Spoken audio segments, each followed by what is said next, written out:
بصوا بقى يا حلوين، صباح الخير، جمعة مباركة علينا وعليكم وعلى أمة محمد أجمعين، قولوا آمين.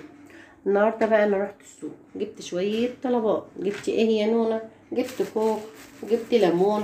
طبعا الراجل عشان يوفر حطلي الليمون مع الخوخ. جبت طماطم، جبت فلفل، جبت عنب، جبت كوكو. مهم. والله جبت كوكو. المشكلة مش في كل ده. عارفين المشكلة في ايه النهاردة؟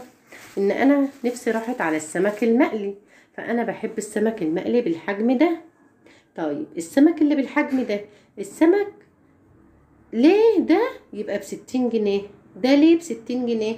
كوكو، وقلنا كوكو بالكيلو ب70 جنيه النهاردة، علشان بنستورد العلف. السمك بقى ليه دي الصغيرة دي النهاردة ب60 جنيه؟ عشان ايه؟ بتستورد ايه بقى؟